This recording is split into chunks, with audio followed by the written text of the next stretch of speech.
একবার যখন আমরা রাস্তায় নেমেছি তখন আমাদের বড় ভাই বোনদের ন্যায় বিচার পাইয়েই ছাড়বো, এটা আমাদের প্রতিশ্রুতি। কিছু আমরা হবে দেশের না, জন্য রক্ত দিব, আমাদের কিছুই যায় আসে না, আমরা মেধা শহীদ হব।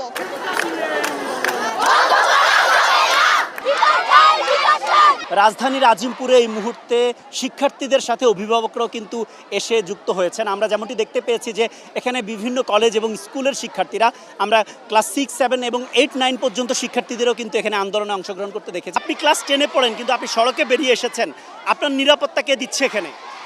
আমাদের ভাই বোনেরাই আমাদের নিরাপত্তা দিচ্ছে। ভাই বোনেরা এখানে উপস্থিত আছেন, তারা থাকলে আমাদের কিছু আমরা হবে না। দেশের জন্য রক্ত দিব, আমাদের কিছুই যায় আসে না, আমরা মেধা শহীদ হব।